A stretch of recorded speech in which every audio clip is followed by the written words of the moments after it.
Being born and raised in Brooklyn is a very diversified place with Jewish culture and traditions, and it was a small hometown in a big city.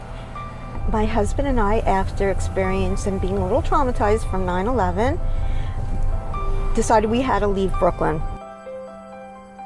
My husband's parents were snowbirds and they were living here in Boynton Beach.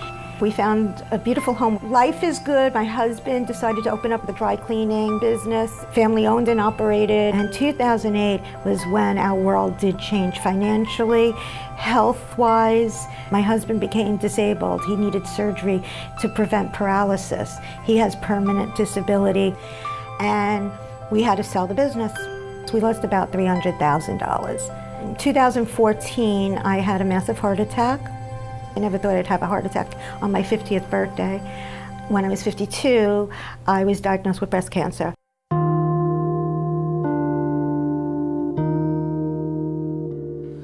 I think when you raise kids, giving them everything is very subjective. Everything that they need is love and someone to care about them and to have confidence in who they are. Everything else is just gravy. I'm from Richmond, Virginia. I was born and raised here. I got a scholarship to college at the Ohio State University.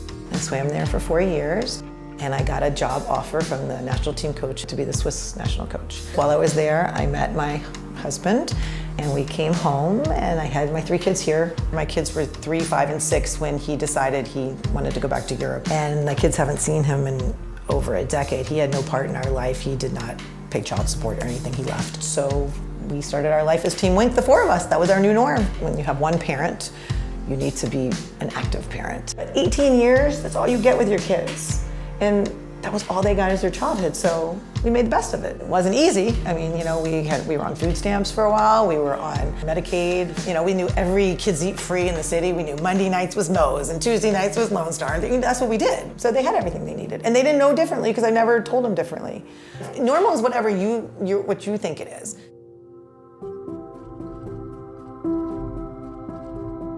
So I was born in San Francisco, one of 3 kids, went to public school, ended up deciding that I wanted to become a rabbi, went to rabbinical school, was ordained and started my career as a Hillel director at the University of Miami. I met my then wife. A year later, we got married and immediately moved to Atlanta. Was blessed to have 4 kids. At one time we had 4 under 4. They all went to elementary school at the Epstein School. 3 of the 4 were in middle school at the Epstein School. 3 of the 4 graduated from the Weber School, went to work for the National Federation System, worked for them for about 10 years, started at the Atlanta Federation as the Chief Operating Officer, and I was there for 5 years. That position was eliminated. I found myself unemployed, and around that time also, my marriage was ending. I had 3 kids in college or in graduate school at the same time, and I was the sole sponsor, and that's why JELF became so important. I couldn't compete with the Joneses once our hardships began, and it just is what it was, and my kids had to accept it. It was hard for them, but they also learned the lesson that they have to make their own way through life, and nothing's going to be handed to them. We had to stop lots of extracurricular activities, but the one thing my children were good at was education. Well, even through when they were growing up, I never gave them any money. So anything that they wanted, they worked. They all worked since they were 14. If we went on a swim meet, they paid for the hotel. I mean, they even did their own braces. They all paid for school themselves, every one of them. They rent, they go to the grocery store, they buy the toilet paper. Sam went to the University of Pittsburgh. She was a varsity diver. She wouldn't have been able to eat, and she wouldn't have been able to pay her rent without JELF. She had 3 jobs when she was in college also. That's how she paid. And she took the Greyhound for 11 hours to get home from Pittsburgh every time. But she got to have her dream. Ellie, she has made her 2-year master's program in 1 year, and she works her way through school working at Starbucks. Well, she's also a TA, and she's also a graduate assistant. All that to be able to pay for school. Benny is just turned 21. He's at University of Cincinnati in college now. He went to the Yeshiva of Virginia to Orthodox school for for high school. He's worked his way through school. Benny and Ellie are still receiving JELF loans. Ellie for grad school, and Samantha is now living in LA. Her husband got a big job there, and she works for the West JCC and the Valley JCC doing Maccabi and the Diller Fellowship, taking kids to Israel. Samantha is currently paying off her JELF loans, and she loves that because my kids understand what it's like to have somebody be willing to invest in them, because they had to have investors their whole lives. It's a pride thing when you get to pay back. When you're paying back the loans that they're charging you interest also, that weighs you down. Whereas the JELF loans, it lifts you up. It's like family. Somebody who invested in you, who's not charging you because you invested, they're just saying, we want you to succeed, and we're here for you. And that is hugely different. Ari went to the University of Georgia, was a recipient of HOPE and Zell Miller, and then when he went to graduate school was able to get a fellowship. Then when all of a sudden Gabe went to college, went to Alabama, and he received the Presidential Scholarship, which pays tuition, but you still have all those other expenses. And then Zavi chose to go to Scripps College in California. They were very generous in their financial aid, so the costs were something very reasonable, but we still needed a little bit of assistance. There's so much pressure on these kids.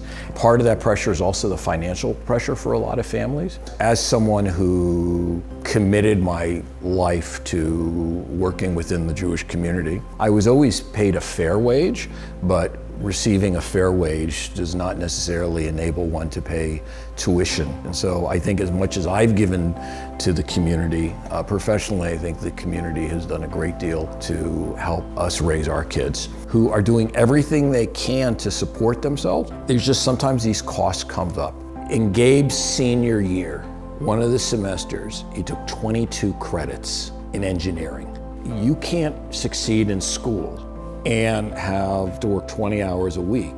Zavi has a full class load. She works in a coffee shop, and she's on work study working in the mail room, but also needed a little bit extra. And that's where JELF comes in. And they understand that this was something that the community gave to them, and that plants a seed so that someday they'll also give back to the community.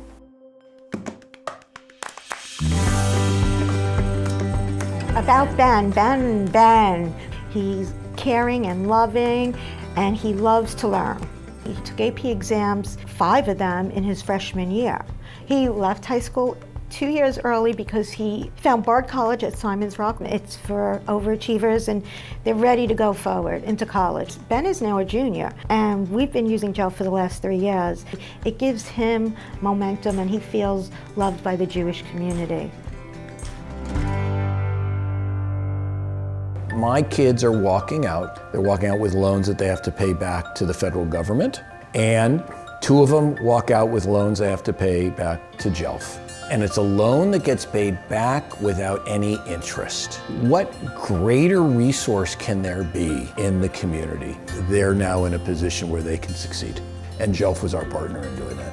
After 2008, I feel I've been surviving and in survival mode, but my children are the most important, and the fact that they have now this ability to go to college and make something of themselves is the best gift I can give to them. I don't want to say now I could die, but that's almost like, no, I can't die yet. I want to see grandchildren first, you know? When I dropped my last child off to college, everyone said, did you cry? I was, I think, so relieved. We did it. Whew. That was 15 years of not knowing month to month whether I was gonna get to the next month. So I found this note recently that Ellie had made for me when she was little that said, don't worry, Mama, we always figure it out. Love, Ellie. And that's really what our life was like. We always figured it out.